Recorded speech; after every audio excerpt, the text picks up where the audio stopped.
To understand China, three facts must never be forgotten. China is history. China is land. China is people. Chinese history goes back for more than 4,000 years. That's a long time. It was only 168 years ago that Washington crossed the Delaware. Only 452 years have passed since Columbus discovered America. It's 1,500 years since the world saw the fall of the ancient Roman Empire. 3,400 years have gone by since Moses received the Ten Commandments.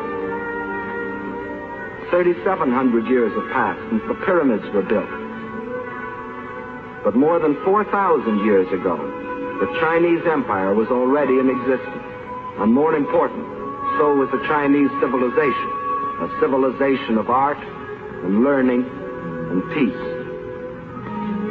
Yes, China is history. And China is also land. More land than the entire continent of Europe.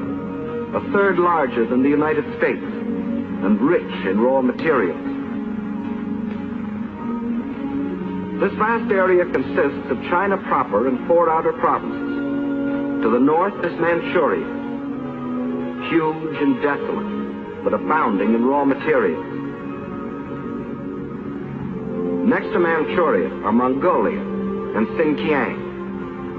Here lies the Gobi Desert, a vast plateau twice the size of Texas, inhabited by nomad tribes who lead their camel caravans back and forth over ancient trade routes.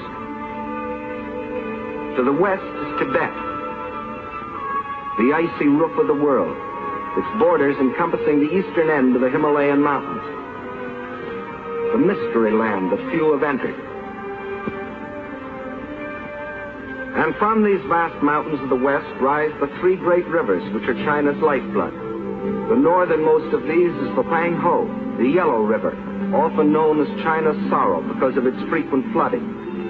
Far to the south flows the Zhejiang, the Pearl River, which enters the sea past the great ports of Canton and Hong Kong. But the greatest river of all is the one that flows between, the Yangtze, winding for 3,000 miles through the heart of China, bringing fertility to the good earth, and bearing upon its broad waters half the commerce of China.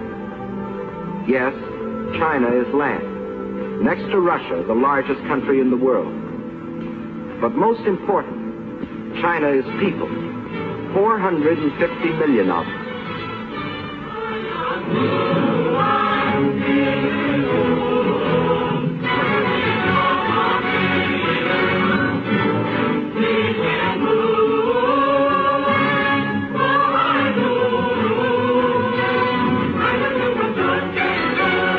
The whole population of China were to walk past you, 4 abreast, there would never be an end to the procession. For new Chinese would be born and would grow up before the last man could pass by.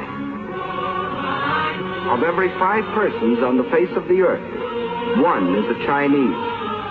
And since 1/5 of all the human beings in the world are Chinese, we should know what sort of people they are. Well, in all their 4,000 years of continuous history, they have never waged a war of conquest. They're that sort of people. They developed the art of printing from movable type. They invented the mariner's compass, without which no ocean could be crossed. They were among the first astronomers, and their observations of the stars and planets made possible the accurate measuring and recording of time. They are that sort of people. And why do we call our dishes China? Because the Chinese invented the art of making porcelain. And as we all know, they invented gunpowder, not as a weapon of war, but to celebrate their holidays and religious festivals. And it was one of China's great philosophers who, 500 years before the birth of Christ, gave mankind these words: "What you do not want done to yourself, do not do to others." They are that sort of people, enriching the world in which we live. Yes, China is incredibly old, incredible